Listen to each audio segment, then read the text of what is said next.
Well, the Premier League are going to have a winter break. The FA have announced that they should conclude the agreement with the Premier League next week, and the details will be announced thereafter. Will it work? Will they stick to it? What are the benefits? Time to get some help. We've got a doctor who's an injury specialist. Very pleased to say we can speak to Dr. Ralph Rogers. Good afternoon, Ralph. Good afternoon. Hi, I'm here with my co-host. Namaste, Yes. Katita from India. Oh, fair enough. Oh, okay, you're out. You're with the NBA at the moment, are you? Yes, I am. Yes. The winter break is something that's been talked of for a long time over here. It's been resisted. But what benefit could the footballers get if they use that 2-week break properly? It's interesting because I was having a conversation with Casey Smith from the Dallas Mavericks today, an expert also in injuries. And for me, I think the break is a good idea for a number of reasons. Well, especially with the inclement weather, but as far as footballers being able to play 2 times a week or, during the winter, I don't see that being a problem from a physiological point of view, but I look at it from a weather point of view. Mm-hmm.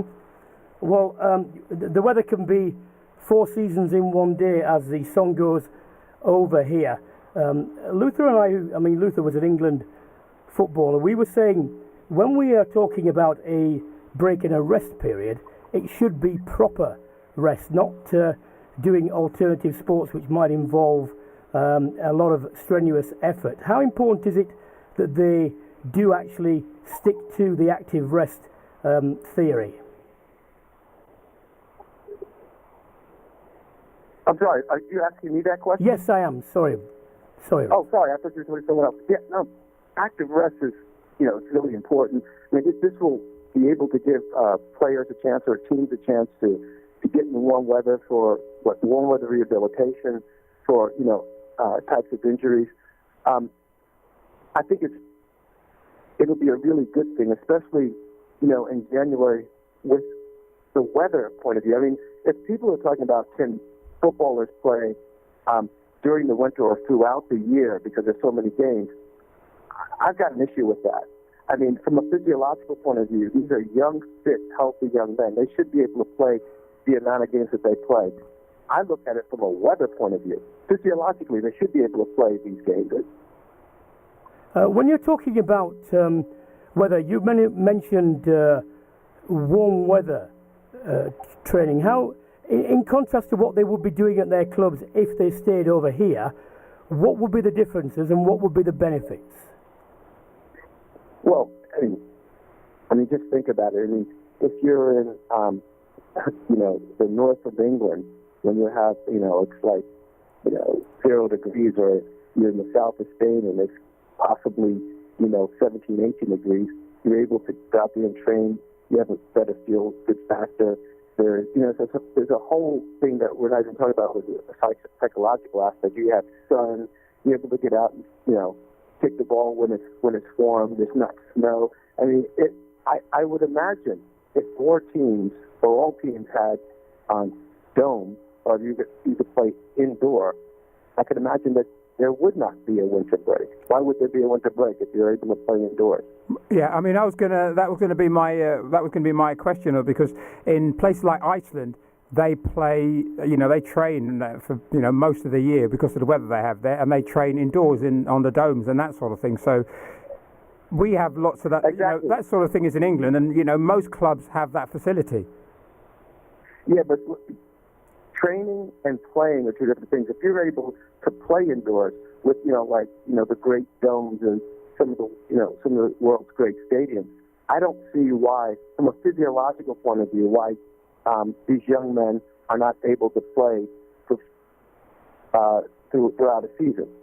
They have been in the past. Why not continue? Yeah, that's always been my argument when they start promoting the winter break, because I played from I was sort of 17 right through, and I finished playing at 34, and I was playing 30 odd 40 games at least per season, And, I never felt overtired at the end of the season at all. So I just wonder where this has come from, because we're in a modern time now when players have all the equipment and everything, and the training methods are so much more improved from, say in my day. So I really find it hard to put the two together when they keep, pushing for this winter break and the so-called benefits of it. I'd like to see the reasoning. I really would like to, to see the reasoning, because, as I keep stressing, let's look at other sports. If you look at, let's say, tennis, or you look at a NBA basketball, people are playing, 2 and 3 times a week in different time zones. So, again, as you point out, from a physiological point of view, these guys should be able to do it. As you said, the training methods are better, the nutritional methods are better. So I don't see why they say, well, we need a winter break because we're having more injuries. The injuries could be because of, the heavy pitches, because there's a lot of snow on the ground. Maybe, from that point of view, I kind of get it. But it's not because I need a winter break because I can't physiologically do it. Yeah. Dr. Rogers, at one point you mentioned injuries. Would one of the benefits not be that if players have got slight injuries and you pick these up during the season and you accommodate them, you play with them, it might fully resolve one that starts injuries in the first half of the season, and you play with them because you've got to, and they're not too bad, but they niggle away. A break would surely allow those to completely recover rather than carry on playing and risk them becoming chronic and worsen towards the end of the season. Absolutely. But, being a professional athlete, injury is part of being a professional athlete. As you pointed out, you played.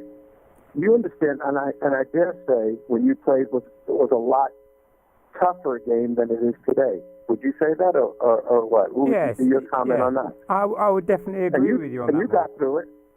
Yeah. So, I think the training methods are better, the pitches are better, the shoes are better. The whole game is a lot different than when you play. So I could imagine that they should be able to play a full season without a winter break, except for, again, unless it's a weather thing.